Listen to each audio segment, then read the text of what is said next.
बहुत बहुत शुक्रिया मोहतरमा नफीसा अनस साहिबा। बहुत ही खूबसूरत नज़्म जिसको सुन के लगता है कि वाकई हमें ऐसा होना चाहिए।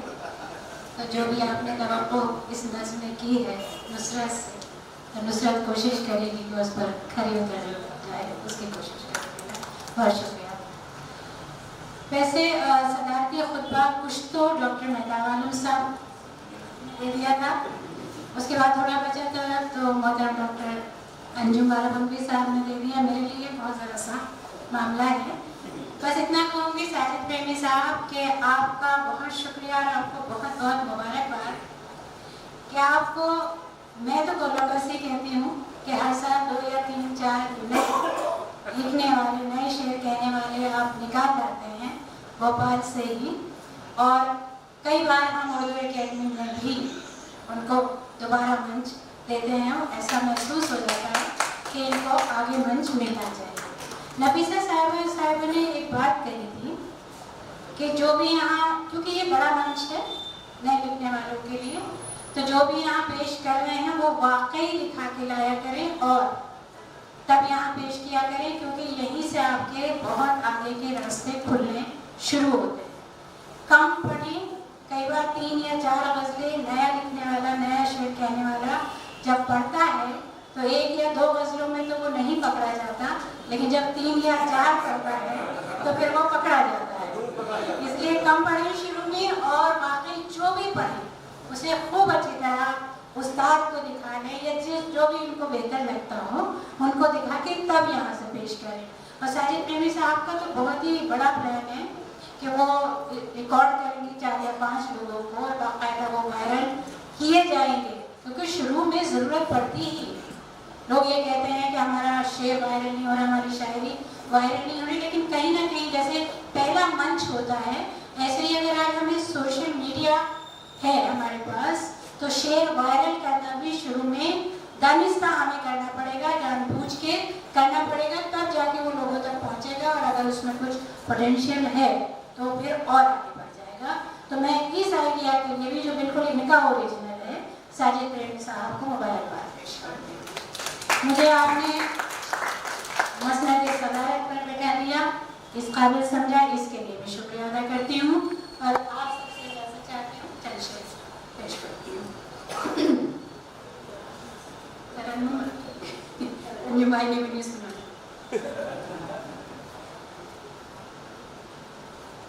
मतलब है कि वो साथ आया तो मेरी उड़ान बैठ गई, वो साथ आया तो मेरी उड़ान बैठ गई, न जाने क्या हुआ मुझ में थकान बैठ गई, न जाने क्या हुआ मुझ में थकान बैठ गई।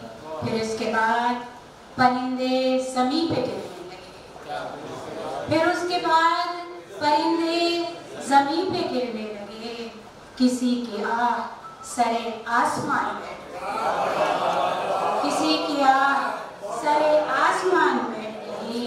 अर्ज़ करती हूँ कि करीब था कि ताल्लुक़ बहाल हो जाता, करीब था कि ताल्लुक़ बहाल हो जाता, अजब खामोशी मगर दरमियान में, अजब खामोशी मगर दरमियान में।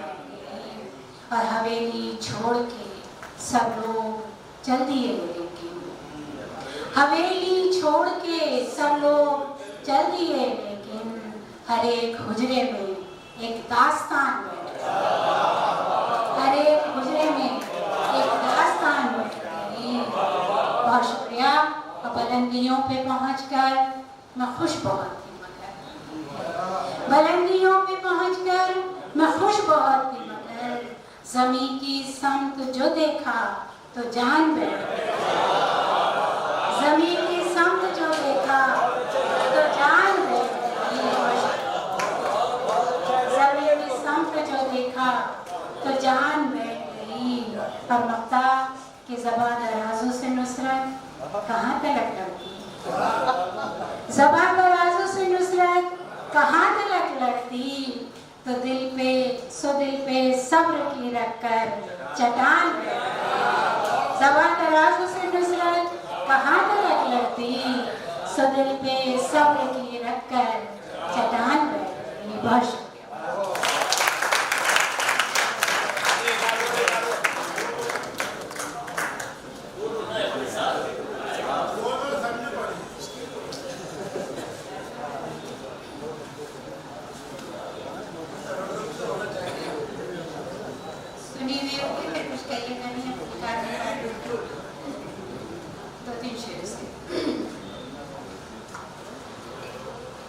बेसबब सी बातों पर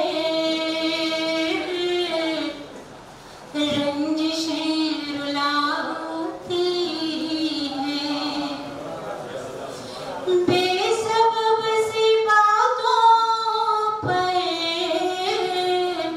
रंजिशें रुलाती हैं। लोग दुख नहीं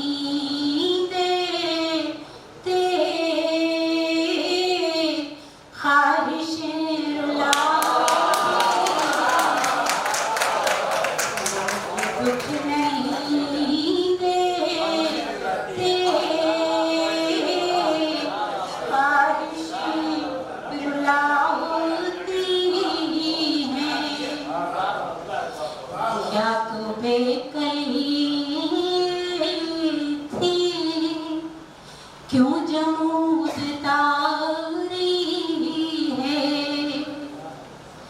या तो बेकली थी, क्यों जमूद तारी है।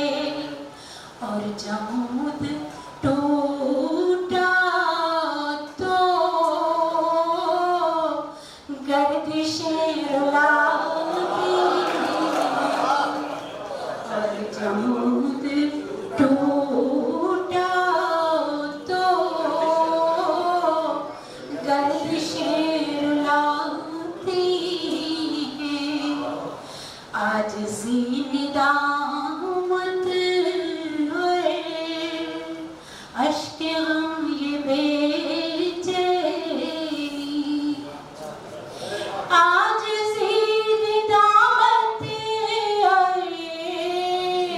अश्क हम ये बेचैनी, उम्र भर हमें अपनी लफ्ज़ें रुलाती, हमें अपनी लफ्ज़ें रुलाती।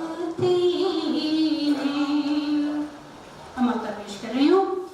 लम्स एक मोहब्बत का और छलक पड़ी